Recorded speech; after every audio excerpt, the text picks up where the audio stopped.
저는 트리마에 살면서 느낀 게 여기는 진짜 압축적으로 되게 슈퍼카가 많아요. 나인원 한남은 되게 분양가가 높잖아요. 생각보다 직접 물어보면 터놓고 답해주는 부동산 인터뷰 직터뷰 시즌 3.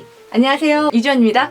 길을 가다가 유명한 고급주택을 보면 저런 곳에 살면 어떨까 한 번쯤 궁금했었던 분들이라면 오늘 내용 재미있게 보실 수 있을 것 같습니다. 지난 시간에 이어서 터보님 모시고 고급주택 트렌드에 대해서 이야기 나눠보도록 하겠습니다. 터보님! 네, 안녕하세요. 네, 안녕하세요. 네.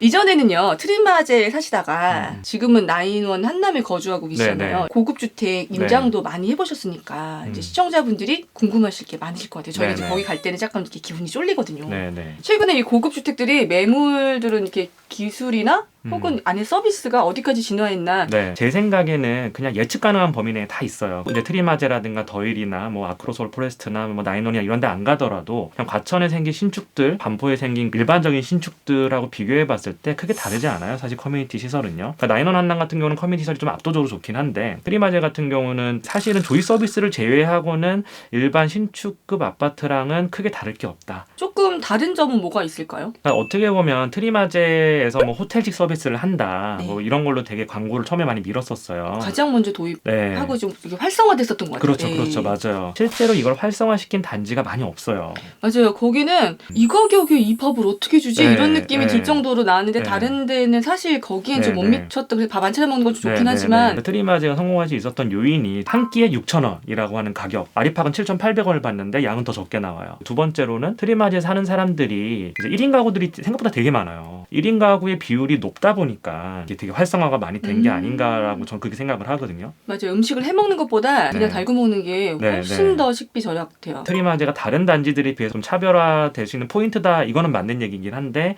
요즘에 지어지는 신축들에 비해서 특별히 뭐 더 좋다라고 할 만한 부분은 없어요, 사실은. 그리고 실제로 호텔식 서비스를 하는 아파트 단지가 레지던스 상품인 시그넬 정도를 제외하고는 실제 호텔 서비스를 하는 데는 저는 없다고 생각을 하고 광고 마케팅 문구일 뿐이라고 생각을 해요, 저는. 새 아파트 브랜드 이런 건 다 똑같단 말이에요. 거기서 이제 차별화를 하는 내가 네, 얼마나 네. 더 차별화를 할 것인가, 네. 단지 내 머무르면서 모든 걸 다 할 수 있을까, 네. 뭐 이런 것들을 고민을 많이 하시는 것 같아요. 네.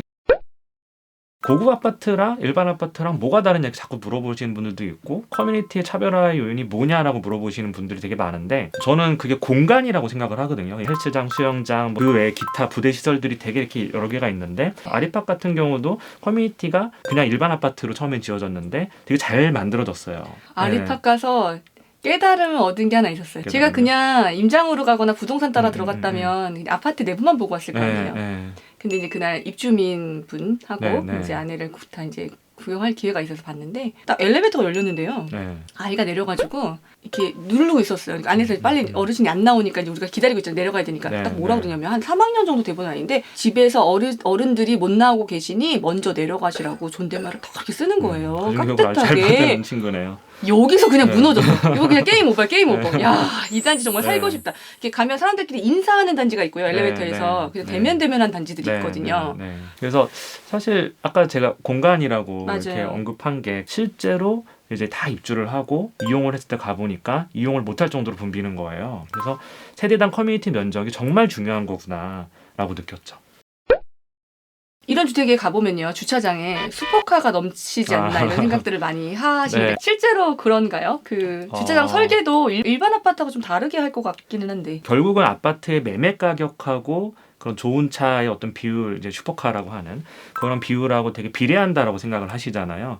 비례해요. 실제로 비례하는데 더 중요한 요소가 있는 것 같아요. 저는 트리마에 살면서 느낀 게 여기는 진짜 압축적으로 되게 슈퍼카가 많아요. 아무래도 젊은 층이 많다 보니까 확실히 슈퍼카를 좀 많이 선호하시는 분들이 많고, 나인원 한남은 되게 분양가가 높잖아요. 생각보다 슈퍼카가 많진 않아요. 카니발, S클래스 뭐 이런 차가 많아요. 그래서 전반적인 연령층은 훨씬 더 좀 지긋하신 분들이 좀 많으세요. 그래서 매매 가격도 비례를 하지만 사는 연령층이 더 중요한 것 같아요.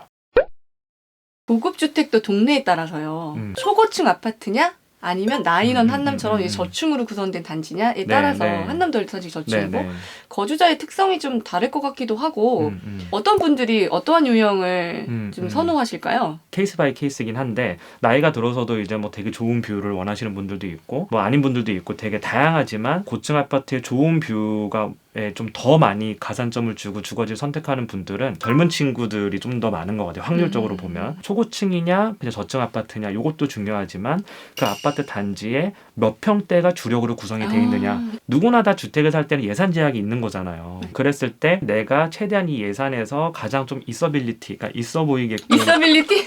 이제 그런 선택을 하는 사람들이 있고 아니면 그냥 정말 아이를 위해 선택하는 사람도 있고 이게 옳다 그르다의 문제가 아니라 전통적으로 좀 부를 많이 가지고 왔던 분들은 소형 평수가 많은 데는 잘 안 가시는 것 같긴 해요. 그래서 이제 단지를 구성하는 주력 평수가 몇 평대로 구성이 돼 있느냐. 그래서 한남더위를 부자들이 많이 살았던 거거든요.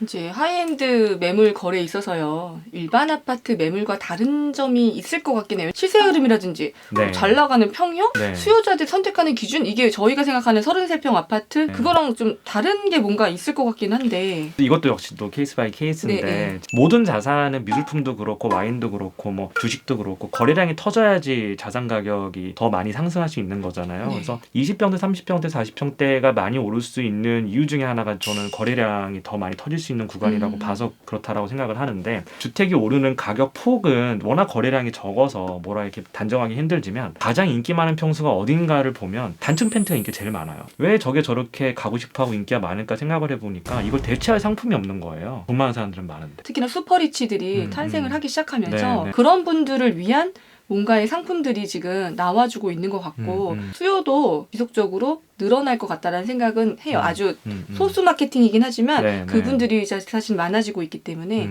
옛날에는 이렇게 돈을 벌 수 있는 기회가 진짜 큰 사업하지 않으면 이렇게 네. 벌 수 있는 경우는 없었잖아요. 네, 저도 그 얘기를 이제 친구들하고 많이 하는데 네. 진짜 요즘에는 이제 스타트업 해가지고 엑시트 해가지고 큰 돈 만지는 젊은 부자들이 워낙 많아요. 많아지죠. 진짜 100억, 2천억 단위로 되게 많은데 그 사람들의 수요를 만족시켜 줄 만한 주택이 없는 거예요. 한국에. 자기가 뭐 현금으로 좀 당장 뭐 70억, 80억을 쓸 수 있는데 갈 데가 없다는 거예요. 다 똑같은 데 살아야 되고 똑같은 규격에 똑같은 평수에 뭐 이렇게 살아야 된다고 생각하는 게 좀 있는 것 같아요.